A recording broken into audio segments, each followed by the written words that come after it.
Next slide. So the class will go where we will all introduce ourselves, and then we'll talk about the purpose of the class, some general test taking strategies, and we'll dive a little deeper into some specifics, and then also content. I don't think last time we mentioned we will definitely harp on vocabulary, and then at the end we'll talk about just some Q&A to really understand like your real questions, not just some surface level questions, but you really want to kind of dive into what you're actually getting into. And then also too, maybe some experiences that you're thinking of that we've kind of gone through so that we can help you. Next slide. So as I mentioned, we help you. So this is me with all of the kids having a good time. This has been really, I found my purpose when I started these two companies because I was able to impact kids, and kids keep you younger, right? Like you now have to do all these challenges with them and like keep up with all these songs. So like that just keeps you young. So it's a fun thing. Next slide. I'm going to introduce Dr. Yvette Holmes. She's going to talk about all of her amazing attributes and the things that she's done, but then also how she will also guide you in some of the effective test taking skills and things like that. Go ahead. Good. Thank you. So I'm Dr. Holmes, and I am just elated to be here with you all this afternoon. I am, as the slide says, I'm an associate professor. I'm also a consultant and trainer, and I have a wellness brand, as well as some books that I've authored over the last year. So kind of a chameleon in that area, but I really have a passion for education. I said it before, it's in my DNA, and I'm really excited to share with you some strategies to help you conquer possibly the anxiety and really approach the test in the right way. I'm open to any questions afterward, and I look forward to just hearing from you.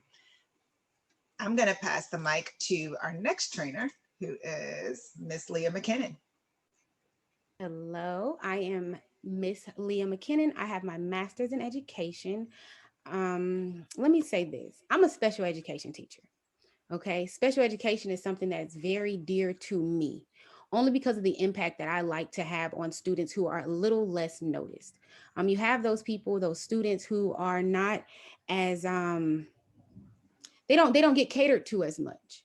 And me as a teacher, knowing who I am and who I want to be and the inspiration, that I know that I had, I give that back. And that's why I chose special education.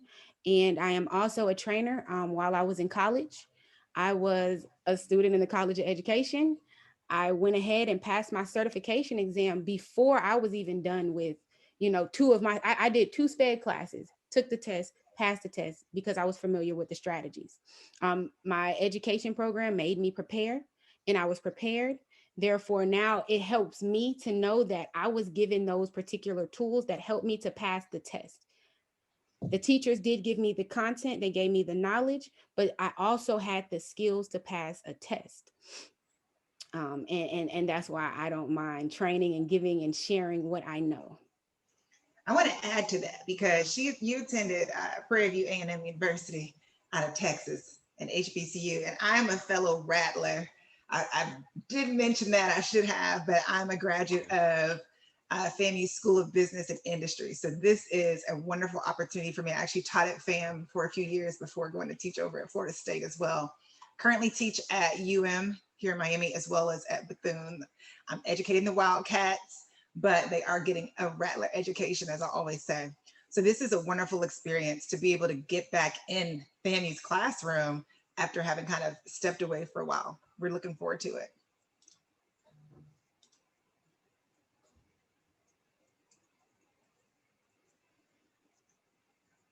You're on mute. Mm-hmm. So now we're going to go into the purpose of this workshop.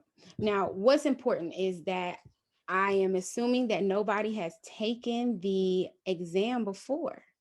So since you have not taken it before, you really don't know what to expect. Therefore, you have to prepare yourself to take something, a test that you have never taken, with questions that you've probably never seen unless you did your preparation techniques, unless you did those pre-tests. and you engaged in some different activities that help you to learn more about what you're doing when it comes down to this test. So our purpose is to help you to help yourself, okay? So when you go in there to take that test, you would have prepared yourself to do the best that you can.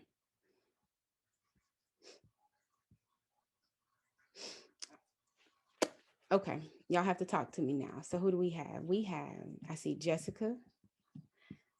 We have Kiyosi. Is that how you say it? Yeah. And Yakira. Is that how you say it? Yes, ma'am. Okay, so one of, uh, Jatira. Yes. All right. Um, one of y'all knows the difference between knowledge and wisdom. Tell me what you know. If you don't know, I'm gonna tell you who I know knows, because I see it in your eyes. I'm looking at y'all right now, and I know who knows. Uh-huh. Uh-huh. Y'all don't know yet? Y'all don't want to just tell me what you know? I got to call on you, Miss Woods. I got to call you, Abraham. Okay. So, Jessica, what is knowledge? Knowing about a certain subject. Right. Miss Jones, do you agree? Okay. So, Miss Williams, wait, yeah. Would you say that you have knowledge? Yes. Correct. Okay. So, Kiyosi, we all are knowledgeable and we know what knowledge is. What is wisdom? I'm guessing it's knowing how to use the knowledge. I told y'all knew. I knew what y'all knew. I knew y'all knew it. So knowledge is what you know. Wisdom is how you apply it. That's important to remember when you're taking the test. Knowledge and wisdom, we're using both. Okay, so here's what I want y'all to do. I'm gonna read this question to you. Okay, and I want you to either think about what your answer is, or I want you to just write it down so you'll remember. So here's the question. Which of the following is a part of a car? A, oil filter. B, engine. C, carburetor. D, air filter. I'll read the question again. Keep your answer in mind, and we're going to another question. Which of the following is a part of a car? A, the oil filter. B, the engine. C, the carburetor. D, the air filter. Keep your answer in your mind. All right, let's move to the next question. This next question. Which of the following is part of the human leg? A, the femur. B, the thigh. C, the quadriceps. Or D, the hamstrings. Which of the following is part of the human leg? A, the femur. B, the thigh. C, the quadriceps. D, the hamstring. There's only one right answer. Keep it in your mind or write it down so you won't forget. All right, let's go to the next question, or to the next slide. We are going to pass it over to Dr. Holmes to give y'all some test-taking planning tips and strategies. All right. So at this point, you all are in college, you've made it this far, and you're familiar with the fact that when you take tests, you have to plan in advance, right? You've taken several exams in your collegiate career. Jessica's like, too many tests at this point. You're familiar with that. But what we know is that if we're not prepared or if we haven't planned in advance, then we can't expect to perform our best, right? And so on this specific test, what we want is for you to walk in competently. We want you to walk in competently and to do your best, but also to have put all the work in on the front end. So we know that garbage in is garbage out, quality in is quality out. So putting in the quality work on the front end means you'll do better in the end. So here's just an outline. Let's be prepared. How many of you all, by a show of hands, raise your hand either physically or use the reaction button, actually experience test anxiety or have experienced that at some point? I know that I have. So Jessica has her hand up, Yakira has her hand up, Jatira, everybody at this point. And so even Professor has his hand up. So what we can say is it doesn't matter how experienced you may be in a certain subject, the idea of experiencing test anxiety can still rise up. So to alleviate that, we're going to talk about 4 things you can do. One thing is obviously be prepared, right? And review all the materials that you have access to. That might be previous versions of the test. preparation manuals, attending workshops just like this, or taking standardized tests in advance. The other thing would be to create flashcards or create learning aids or charts, or even preparing a timeline. So when I say preparing a timeline, I'm referring to understanding when you can take the test and what you need to do monthly and weekly to reach the goals that you set to do well. So it's working backwards. It's saying, if I need to be at this point in 3 months, what do I need to do for month 1, month 2, and month 3 to reach that goal? We all just kind of had our hand up saying we've experienced test anxiety at some point, right? And that's nothing to be ashamed of. And I want to share 4 things that you can do. Number 1, taking practice tests, right? Just getting really comfortable with how the questions are formulated, getting comfortable with sitting down for an hour and a half at a time, getting comfortable with what it feels like. The second thing would be to really de-emphasize the importance of it. And really what I'm saying by that is not to overstress, right? Not to think about it and overthink about it to the point to where you stress too much. Taking deep breaths is a good practice. And so meditation, but taking deep breaths as you envision yourself taking the exam before or after can alleviate some of that anxiety and naturally calm you down. And then the last thing I want to say is just being confident, right? So you know what you know, and I think Miss Leah McKinnon is going to get into this a little bit more, but being confident, if you've done what it takes on the front end, then all you're going to do at this point is give your best to perform on the day of. 2 other things. I don't know what your sleep schedule looks like now, okay? And it might be up and down, but you want to try to get a good night's rest. And you also want to have a good meal before you actually take your exam, right? So as opposed to it being food that's not good for you, you might want to have something that's nourishing. And I'll let Ms. Leah actually expound upon this slide, Ms. McKinnon. Okay, so do y'all have the test anxiety where like the first day of school you just can't sleep because something big is coming the next day? If you're that person, if that's a part of your anxiety, you're going to still have to make sure you find a time to go to sleep. Okay, if you know that you're not going to sleep that night because for some reason your mind is just going to be running, it's going to be racing, it's going to keep you from getting that rest that you need to take a 4-hour test, then make sure that you sleep sometime throughout the day. Okay, make sure you still carve that time out of your day. You have to still plan that if you know you are that particular person. Don't allow yourself to study all day and then you get to the time where it's supposed to be your bedtime and you just lay there all night, so you've been up all day. That's not going to help you to have the best stamina while you take this particular test. And then eating a nourishing meal. You also, does anybody, like when you have your anxiety or you're about to take a test, does your stomach feel a little funny? Maybe not. If it does, if you know that you're that person that when you eat, it can upset your stomach or it can increase your feelings of, uneasiness. It can make you, whatever your particular feel is after you eat too much or you eat the wrong thing, do something simple. Eat yourself a banana, eat an apple, eat something that that will give you a little bit of nourishment, for you to be able to endure a 4-hour test, not on E and not on Cheetos or Doritos. So after you've decided, what you're going to eat before the test and you've gotten enough rest, whatever that looks like for you, you want to be prepared. You want to get there early, right? And so now if you've gotten there early, you've gotten time, you've given yourself time to take the deep breaths and to calm down.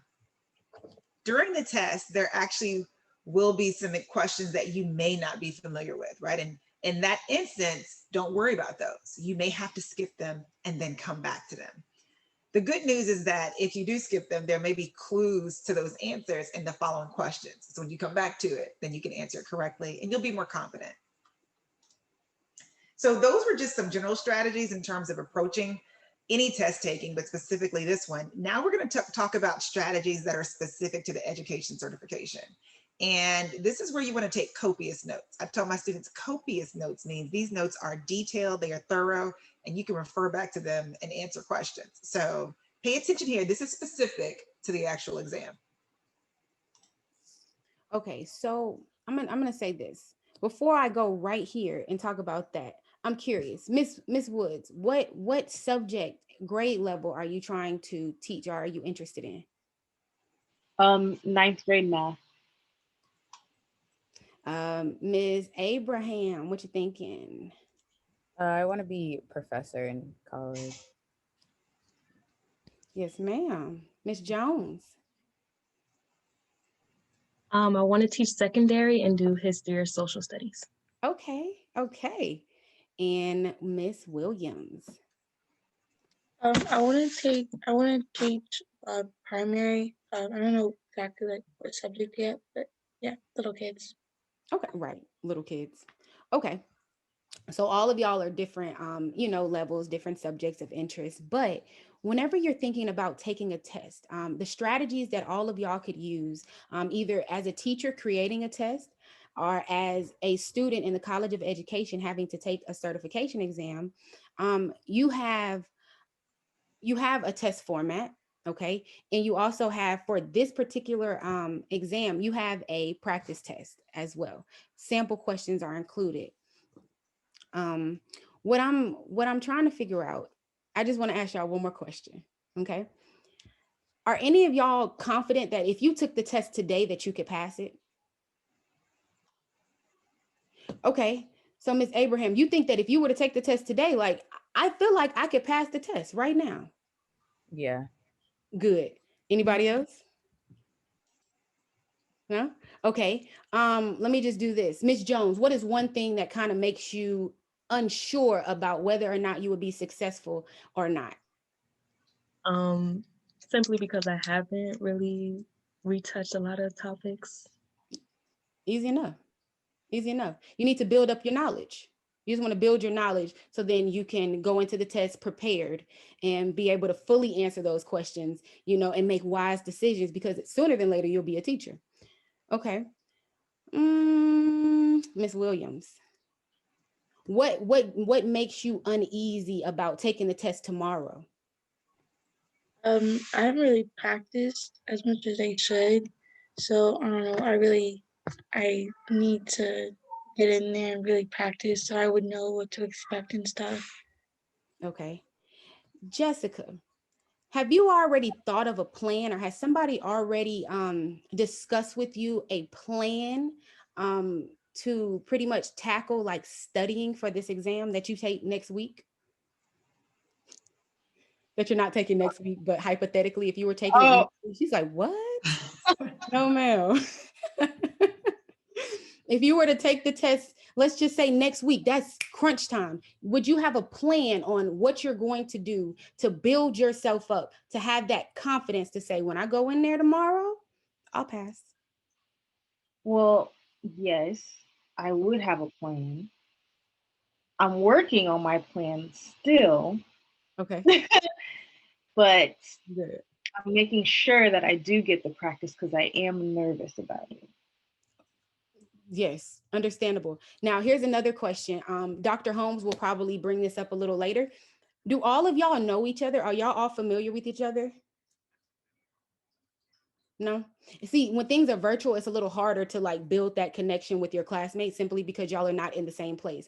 But I can only imagine if all of y'all, 4 of you, or maybe, a few more were in the same room together on, what is today, Tuesdays and Thursdays, y'all would be very familiar and very supportive of each other and y'all's, process to pretty much take the similar test, whether you're all taking the same test or a similar test. So Dr. Holmes will speak on that soon, but it's really, it's good to know how your classmates feel about the test, to know that you're not alone. So going into this subtest, we're looking at the area of mathematics, okay, for the general knowledge test in the state of Florida. Can we go to the next slide?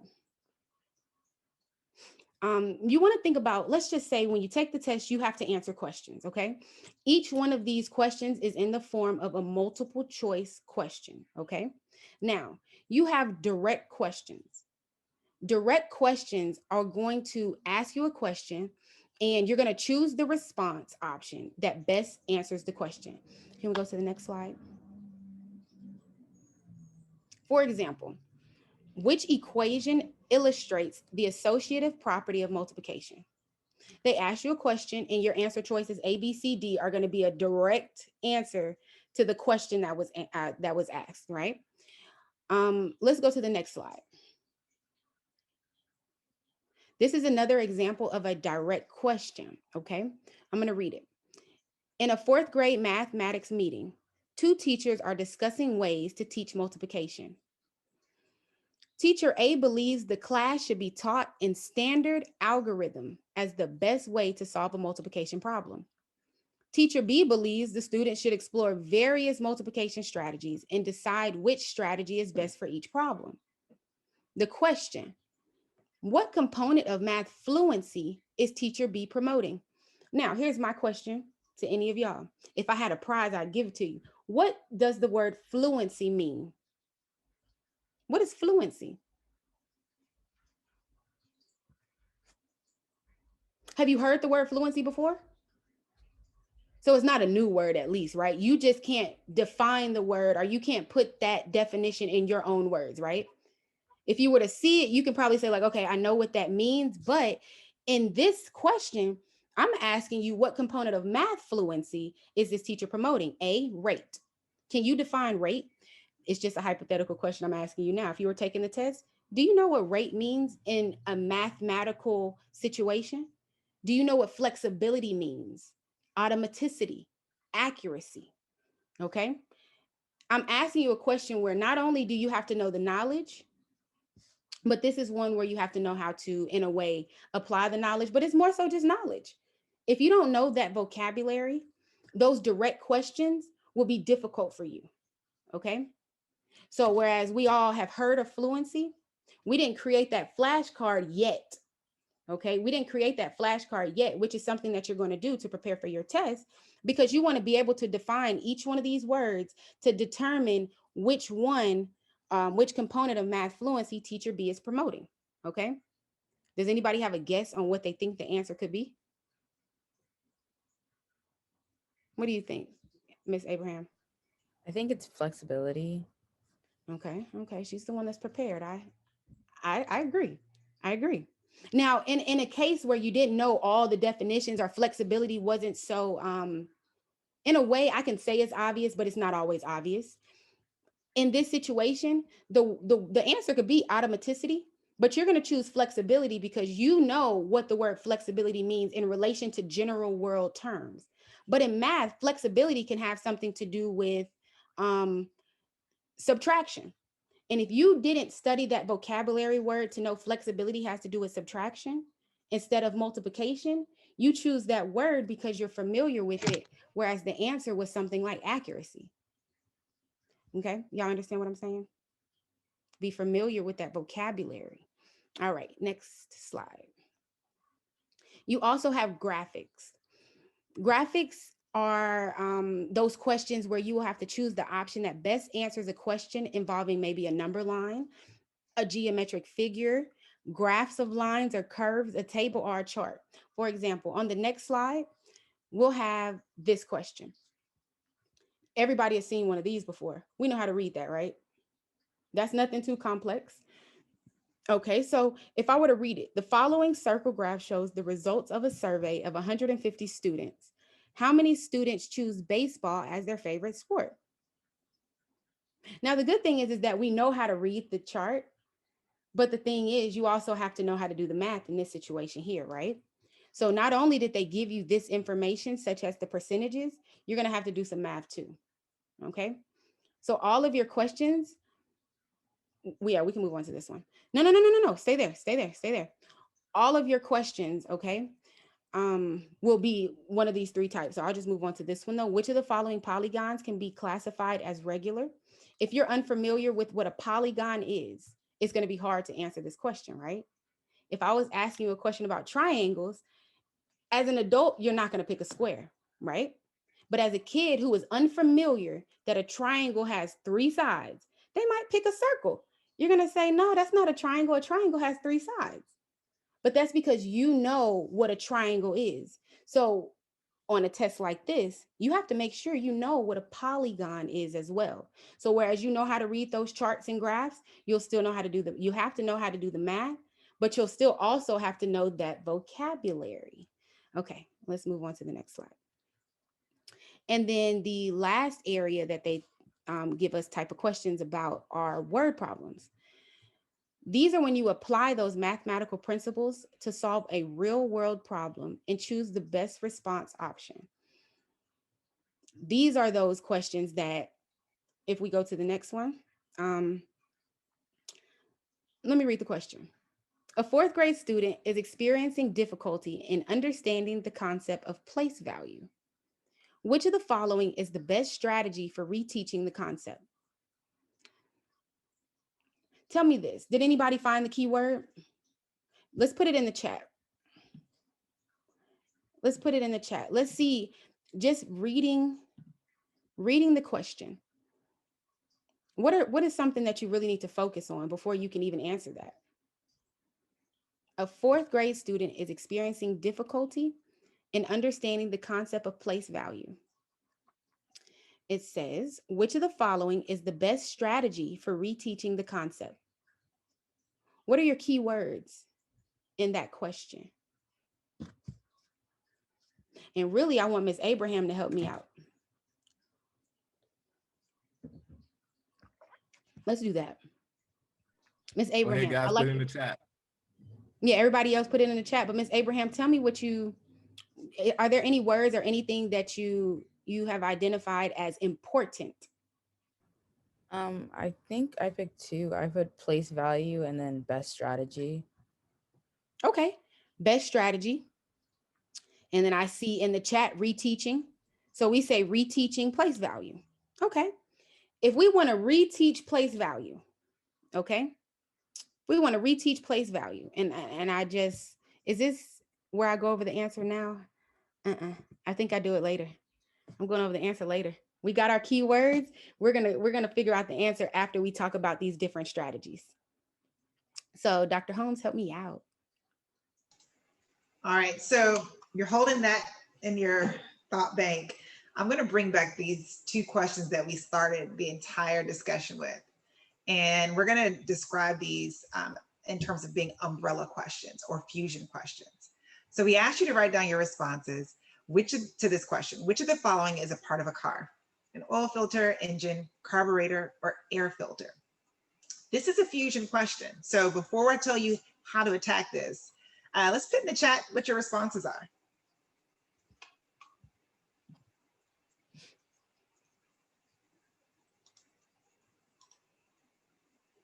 They ready?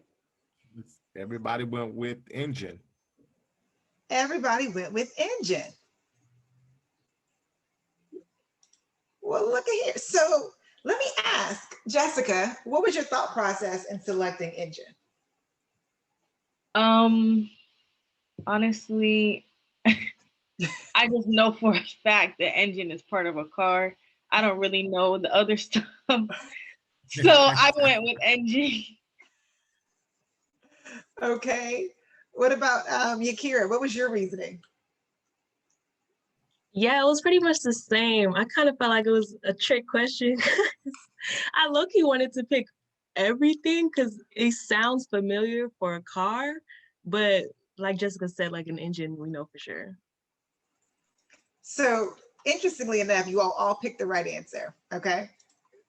And whether your rationale was right or wrong, I'm going to tell you exactly how to identify the correct answer in a question like that. So when you have a fusion or an umbrella question, all the choices will look good. And that's kind of what you were saying. They all look decent, but engine is the familiar term. The clue is that 3 of those answers fit within the category of the 4th one. All right, so this is a strategy to employ moving forward. In this case, the carburetor, the air filter, the oil filter, and all the parts are all parts of the engine. So engine then becomes the correct answer. You may also notice, and this is what Jessica said, that engine just is more general and you can understand it versus some of the more specific items that were listed. Let's go to the second question that you all held on to. Since we got 100% on the first one, I'm just going to bank that we're going to get 100% on this one, especially now since y'all know the strategy. So which of the following is part of the human leg? The femur, the thigh, quadriceps, or hamstrings?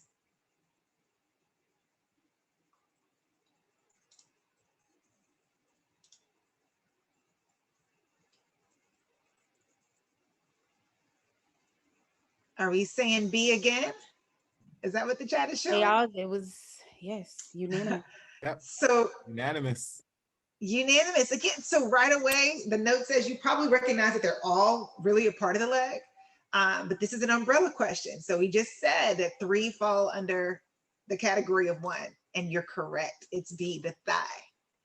And I'm so proud of you all for getting this right. And if you were making an educated guess, now you know the strategy behind it moving forward, that look for the 3 that fall underneath that 4th category. Now we're going to revisit that other question that Miss Leah McKinnon presented. And remember, in this case, we're looking for the key word, right? And she's going to read that for you. So remember, okay, I read the question already, right? We wanted to know which of the following is the best strategy for reteaching the concept of place value. We said that reteaching place value is what we're thinking about when we're looking at A, B, C, and D, okay? So A says using counters and a chart to display numbers. B says review the content of the textbook. C says providing a workbook for practice at home. Or D, repeating the previous lessons. Which one of those is a reteaching strategy for place value? Put it in the chat for me, A, B, C, or D.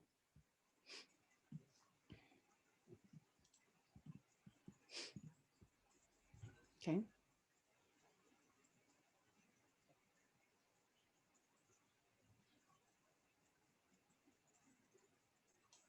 And then we're waiting on one more response. Now, here's what I'm going to say. Kiyosi, tell me this. Does review reteach? No. Does review reteach? If review does not reteach, then reevaluate your answer choice. Because I can say, and don't go with what they said. Please don't, even though y'all are all pretty much on a roll right now. Mm-hmm. Don't look at what they put. Yeah.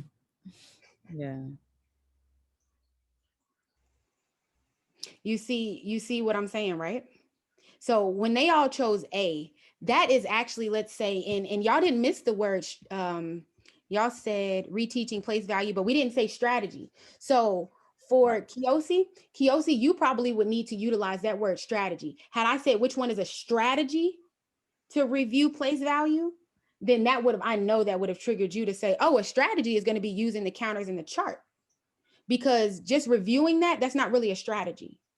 Just providing something is not a strategy. Repeating is not a strategy. A strategy is going to be something that you actually do with that particular student to reteach them that concept, right? So everybody would have chose A. Y'all are really good. Whatever confidence you don't have, I'm telling you, you got it. You got it. Okay, you got it. Y'all got it. So let's move on to the next slide.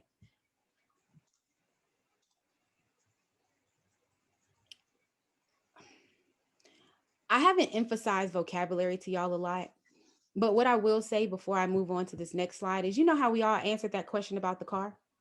And y'all just so happen to get that question right. But the rationale behind why you all chose engine is because you didn't know the other words, because you're unfamiliar with cars. That's the same concept that it is with math.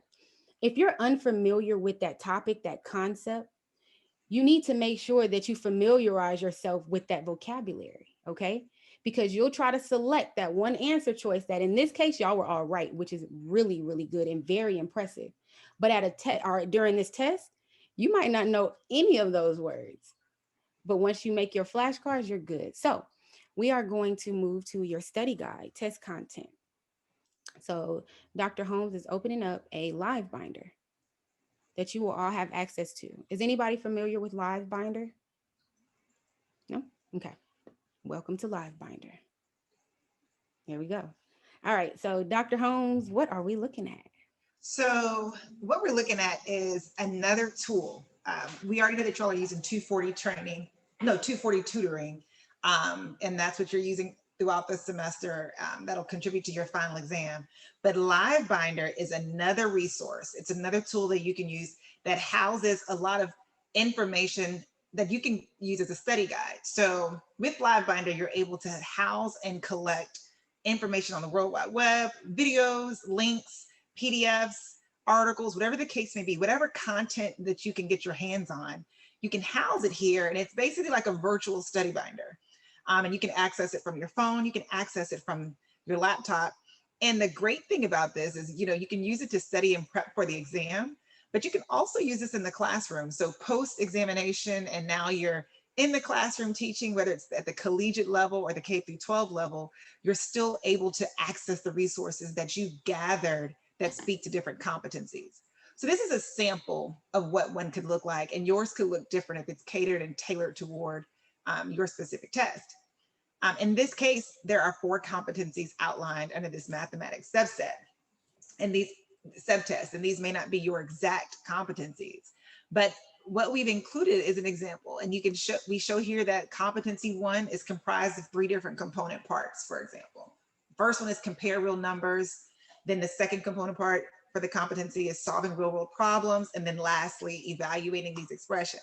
You see that there's a number associated with each one of these. And then if you look at the tabs, these numbers correspond to these components of the competency. Let me show you another.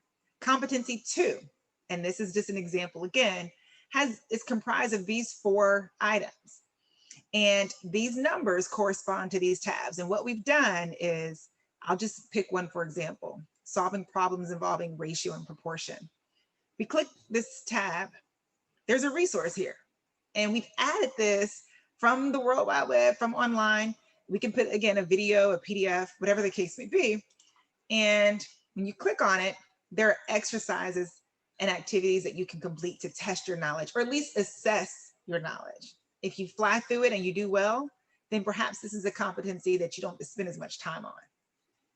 Remember, this is something you can use in preparation for the exam. And then you can also use this after the exam in your classrooms. So here's competency 2. And we kind of did an outline for 4 different competencies here. And again, these numbers correspond to the worksheets that we found. This was just something off of Pinterest.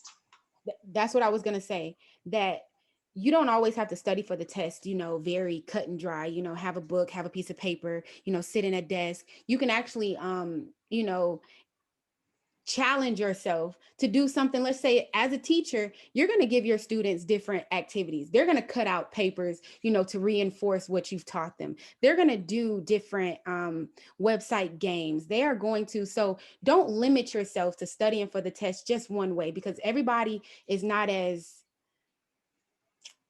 interested that way. You know, it doesn't sink in as much as if I were to go over here and, you know, my study group that I created with Jessica and Kiyosi and Yakira, because I'm Jateria, and I've created this study group because I know that me and these classmates right here, I remember when Miss McKinnon said we got it, I think she was right. You know why? Because we do. And since we're all studying together, we're each other's support system. And being each other's support system, you know, we can continue to motivate, but help each other, especially in those areas that we're weaker in. Because I'm gonna tell you now, Jessica has some strengths, okay? Miss Jones has some strengths, all right? And together, I'm telling y'all, if y'all 4 were to study together, if y'all were to create a study group, if y'all were to create a live binder, you know, just for each other to access, since everything is virtual and you don't want to be, or y'all are not in the same place, I'm telling y'all, y'all 4, y'all are going to be okay. Don't go in there anxious, please. I'm telling all 4 of y'all, don't go in there anxious. Y'all are okay. Y'all are gonna be okay. So this is a tool. I mean, and again, the idea is for you to be confident walking into the test. So if you've created enough study guides and you've had enough study group meetings and things like that, then you'll be more confident. So Live Binders is just an example of something you can use outside of your 240 tutoring and the other resources that you're using in the classroom right now.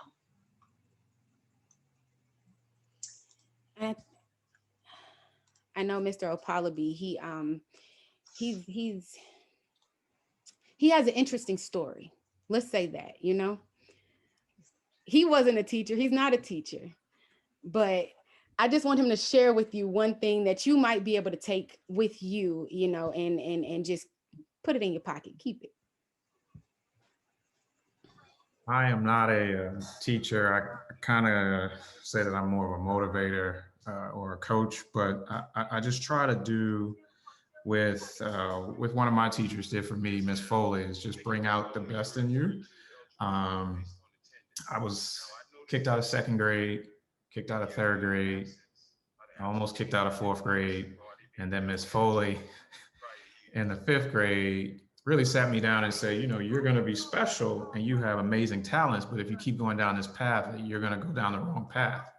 And so that is hopefully the impact that you will have, right? Like you're going to change someone's life, maybe one person, 10 people, no one knows, but that's the magnitude of what you're about to embark on. And that's probably one of the most important jobs that many people take for granted. And you have to understand that going in, but in the same breath, the kids who come back to me, I coach basketball. I taught one class at maybe 5 years ago, and those students still come back and say how that class impacted them. The kids that I'm a real rough coach. I've come from the old school, so I coach my kids the same way I was coached, but they all appreciate that discipline because a lot of them didn't have discipline growing up, but you can see now how that helped them going forward. So that's what you're charged to do, and that's what you're able to do, and that's what you'll accomplish. But you always have to keep your eyes on the North Star or your one thing, and make sure that you focus on leaving a legacy. And I think that if you're able to do that, you'll really see the change or be the change that you want to see in the world.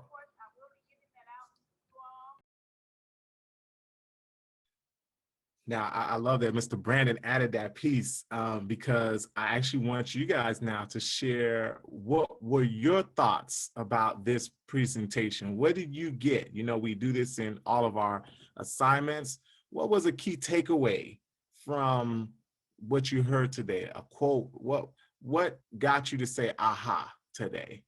Let's start with Ms. Williams. And Ms. Williams, I didn't get a chance to hear your guide word. So give me your guide word and let us know how your weekend was, and then you can go from there. My guide word? I don't think I was here for that part. Yeah, of I class. didn't hear it. I wanted to hear it. I always want to hear it. What's your guide word and how was your weekend? What do you mean by guide word? So you remember we put our guide word together in terms of what's that why? Why are you here? What's that purpose? What's driving you? When times get tough, it's a word that you're going to use to say, okay, this is the reason why I'm doing this. This is the reason why I want to go into education. You know, when you feel down and you're like, I don't want to do this. This is the reason why I'm going to get up and study. What's that why? What's that guide word? I remember now. I did tell you, we did talk about it. I forgot. I wrote it down somewhere. It's okay. It's okay. I always want you guys to remember it. That's why I want that drive word to be very memorable. But what did you get from this workshop? Give me something that you pulled from what you've heard today. I liked it because like with the questions and stuff, like it was like interesting because like the technique and stuff, like the answers. I liked how like they were just like saying like you gotta like, it's not the broader term is like the right answer instead of like the really specific term. And I think that's like a really good lesson to have. Like if I'm ever like stuck on a question, like I'll remember that. Love it. Love it. Ms. Jones, what's your takeaway? I have two takeaways that really stood out to me. It was the knowledge versus wisdom. That was good. On knowledge is what you know, but wisdom is how you apply it. That was really good, and that stuck with me. And also that vocabulary is vital because I need to work on my vocabulary. And you know, just having those vocabulary flashcards will make a difference. You guys did it for the ACT, maybe for the SAT. You can continue to use those skills and those, you know, strategies moving forward. Love it. Love it. Let's go to Miss Woods. Yes, my takeaway from today's class was that I feel like it showed a big aspect of the test, because I am so nervous about it. I felt more comfortable about it, and seeing the different types of questions we had and the walkthroughs, and then I felt really confident that I understood the umbrella phrase. I like that. I wanted to learn more of those types of things, so I will feel more confident on taking the test in the future. So yeah. Love it. Love it. Miss Kiyosi. I definitely feel like I've been studying for the GK for a while now because my test is coming up. But then I think I forget, I'm doing a lot of content and forgetting like their strategies and remembering those. So seeing that and changing up my study plans actually really helped. Love it. And this particular workshop was just that, adding more tools to your tool belt, right? So here's some more strategies. Here's some more things that you can take with you to take the test so that you guys will be prepared. Before I give my final thoughts, let me go to Miss Dr. Holmes. So my final thoughts are, it's twofold. Really just be confident in yourself. What your mind thinks is exactly how you're going to act and how you're going to perform. So giving yourself positive self-talk, constantly encouraging yourself and affirming yourself in a positive manner as you approach this test, especially the closer that you get to the date, is going to be important, right? Surrounding yourself with positive people and being in a very positive space so that you can block out all the negativity and really focus on what you need to focus on. But be confident in what you know. And then the other thing I want to add, and I said this before with the other group, is really just hone in on the network that you have and the friends that you can make now. Utilize them as helpers during a study time, but even beyond studies, like after that, staying in contact, because it's not just a test and then you have this checkbox and then life is great. There's still opportunities that you all have to share with each other. There's still conversations that you might need to have if you get in a bind or in a situation at a school and you need to reach out to someone. So keep in contact, do the best you can in this virtual environment, but also just remain positive. And when you feel defeated, remember that, we've done it, a million people have done it before you. You'll get through it. You've gotten this far and you're adequately prepared to get through this test too, and you'll do just fine. So stay positive. Okay.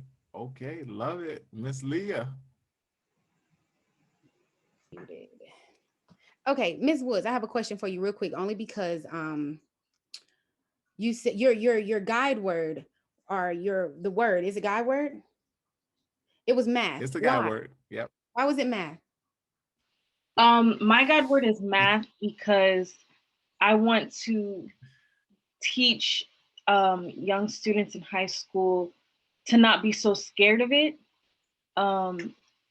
because I had the opportunity to have a teacher who taught me in 9th grade math, and I fell in love with math. So I want to do the same thing for future students. Yes, ma'am. So here's what I will say to all of y'all, okay? I teach math. I teach math to special education students. I teach math to special education students because math is actually hard to those who don't understand math. But when you have a good teacher, such as y'all four, right? You are going to show them and express to them your passion behind what you do, okay? To where, kind of like what Mr. Okpalobi said, is that you really impact that child. So now Miss Woods she didn't like math, but after your math class, she's like, this is math? This is all math was all this time? And that's why I love doing what I do, because you give somebody that spark, like, oh, that's all we were doing this whole time. And so that's what I want you to kind of take away too from this test taking strategy, is that honestly, when I tell each one of y'all, all four of y'all, okay, that y'all have the potential right now to go and take this test. And let's say, even if you didn't get a 240, I can guarantee you would have got a 239. I can guarantee you would have got a 239. You would have got one question wrong only because of vocabulary. I can promise you that. This is that group right here that I would say that y'all's anxiety is more so personal, you know, and maybe situational from stuff that happened in the past. But y'all seem as if y'all have that knowledge already, and not even saying you don't have the wisdom. You just now have to, like Dr. Holmes said, have that confidence in yourself. Don't underestimate yourself, Miss Williams. Don't underestimate yourself, Miss Woods.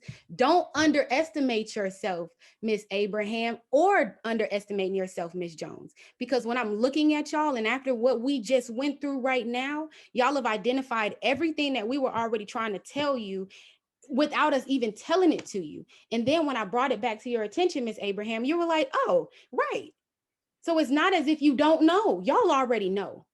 You just can't let something that is unknown to you, which is this test, which was unfamiliar to me too, defeat you. Don't allow that to happen. Go in there and have to pay money 2 times to be like, but I know competency 2. Like, what happened? What happened with me in competency 2? So I would say y'all would be a great study group, even if it's virtual, or together create a live binder. All of y'all get together, share each other. I don't know what information you have from each other, but share it with each other and work on something together. So all 4 of y'all can motivate each other. And say, for example, I got a 239. I'm gonna say, you know what? Everybody on my team passed it. I know we knew it. But what did I do? Or where did I fall short? Or was it just my anxiety? So go back in there and retake that test and get that 1 point that you missed simply because, you know, it was just that day. But I really do believe in y'all. I truly do. Y'all don't really know me. I am such a teacher that loves my students. And if y'all were my students, I would be like, y'all, we're gonna go take this test today. Not today, but we're gonna go take this test ASAP, right? Because I want to know what y'all would really have. I want to know what y'all would have got if y'all like me. I took the test before I was even done with my classes because I knew how to take the test. You get what I'm saying?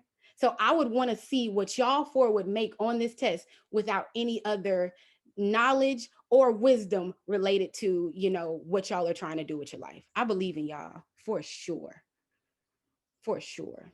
Ms. Leah, great words. I agree with you as well. That motivation, that inspiration is exactly what they needed. I shared this, guys, with you before, that my father really gave me the layout for this particular class, because he would give me information and tell me some great things. But then he said, you know what, go talk to this person and go talk to that person. And I would go and talk to the different mentors that he provided me throughout my life and come back and say, you know what, you just told me the same thing. So this class was, again, reinforcing that concept that there are different people that are sharing this information with you. This is not new information, right? We've talked about this. I told you that you will change the lives of people you know and people you don't know. And we need you. We need you through this process. We are encouraging you. We are pushing for you. We know that you got this. More importantly, we're giving you all the resources, as much as resources as possible, so that you can go and take the test. Ms. Leah, you're right. If they take it tomorrow, I believe that they will pass it. But I also believe in the P's. Proper planning prevents poor performance. And that's what this class is about. We were giving you all the tools you need to prepare properly so that when it comes time to perform, you will knock it out the park. Now, I know I said it was final words, but it's not final. I learned this from Colombo. There's always that last question, you know, that little question. You know, I had this question, but I didn't want to ask it. I want you guys to go ahead and ask any question at this point that you may have.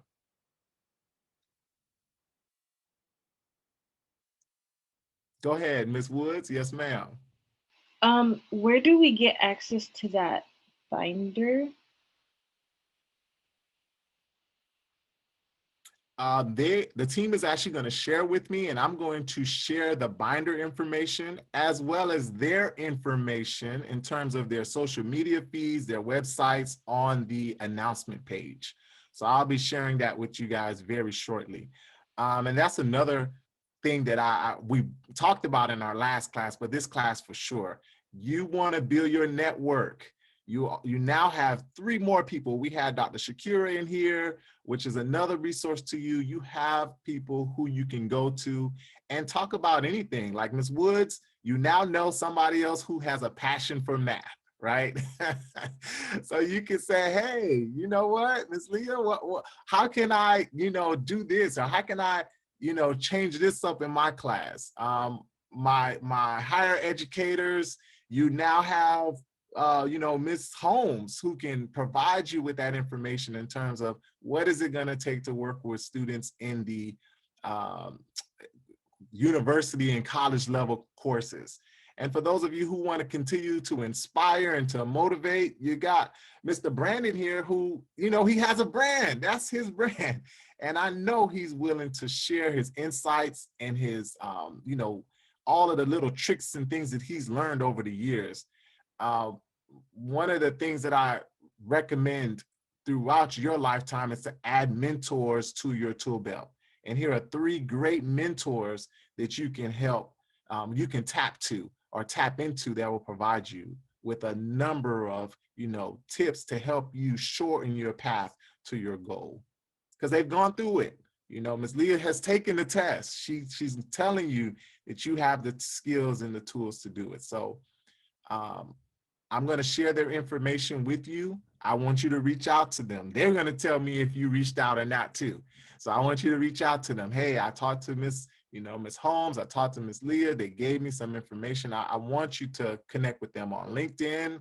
I don't care if it's LinkedIn, what's it called? Facebook, Instagram, Twitter, whatever it may be. Chat is going to make a difference. Kiyosi, last question. I was just gonna ask, just going forward, because I'm taking the GK, but I'm also taking the LSAT coming sooner and like further down. Any advice for just those tests coming into like getting accepted into graduate programs and stuff like that? I'll start and then we'll see. I think the biggest thing that I cannot iterate enough is for you to be disciplined and to map out your study time, right? And to be protective of the time that you spend outside of your study time. If you know that you have a lot to accomplish or a lot to look over, then you may have to forego doing some things and forego being out or being around some people right now. Luckily, quarantine keeps us in, but really being focused and knowing exactly that, okay, for the next 6 months, this is what my life is going to look like. Right? It's going to be worth it in the end, but this is my commitment to myself. My daily schedule is in my phone. It's in an Excel spreadsheet. It's also in my calendar. It is on my wall. I've got 4 different places where I can see exactly what I am doing for the day. And then I can also look at that and see what I've done for the week. And I can refer back to last week and see what I did then. When you are in the middle of preparing for a big test like this that are life-changing and life-altering, you've got to be that almost OCD about it. And that's my recommendation. Now, if you're a list person like me, then that works because you can see it. And I'm imagining, are you nodding your head that you're a list person? Okay, that's a yes. So if you are, then visually seeing exactly where you're allocating your time.